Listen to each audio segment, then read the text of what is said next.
The leg pierced its skull between the eyes, and the snake, all 7 feet of it, reared high into the air.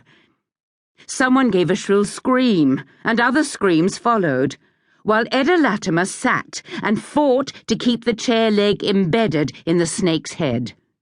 Its body whipped, pounded, crashed around and against her, dealing her blows more savage and punishing than a man's fist, raining on her so thick and fast that she seemed surrounded by a whirling blur, a threshing shadow.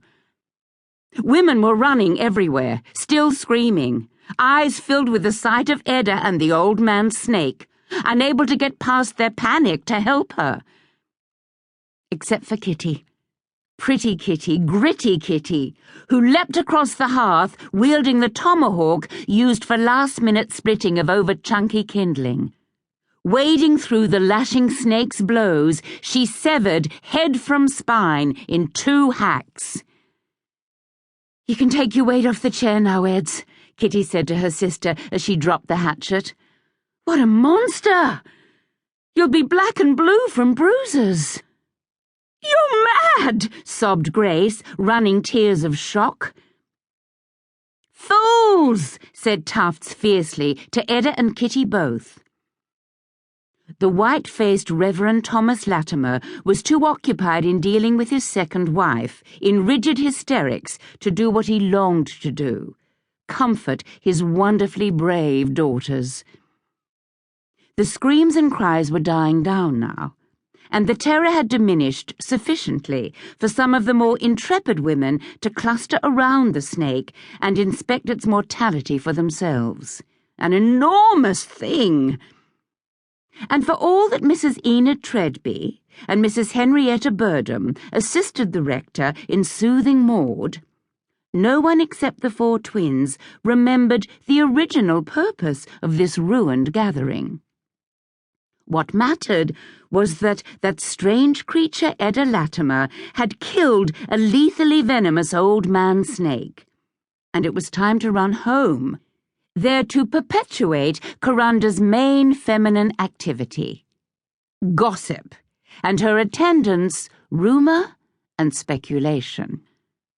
The 4 girls moved to an abandoned trolley of goodies, poured tea into frail cups, and plundered the cucumber sandwiches. "Aren't women fools?" Tufts asked, waving the teapot. "You would swear the sky was going to fall in. Typical you, though, Edda. What did you plan to do if the chair leg didn't succeed?" "Then, Tufts, I would have appealed to you for an idea." "Huh? You didn't need to appeal to me, because our other brilliant thinker and schemer, Kitty, came to your rescue." Tufts looked around. "Stone the crows, they're all going home. Tuck in, girls, we can eat the lot." "Mama will take 2 days to recover from this," Grace said cheerfully, holding out her cup for more tea. "Rather beats the shock of losing her 4 unpaid rectory housemaids." Kitty blew a rude noise. "Rubbish, Grace. The shock of losing her unpaid housemaids looms far larger in Mama's mind than the death of a snake, no matter how big or poisonous." "What's more," said Tufts, "the first thing Mama will do when she is recovered is serve Edda a sermon on how to kill snakes with decorum and discretion.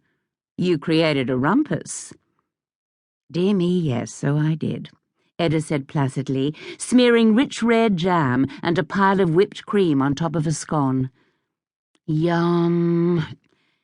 "If I hadn't made a rumpus, the 4 of us would never have managed to get a scone. All Mama's cronies would have gobbled them." She laughed. "Next Monday, girls. Next Monday we start lives of our own. No more Mama. And you know I don't mean that against you and Tufts, Kitty." "I know it well," said Kitty gruffly. It wasn't that Maud Latimer was consciously awful. According to her own lights, she was a saint among stepmothers as well as mothers. Grace and Edda had the same father as her own Tufts and Kitty, and there was no discrimination anywhere.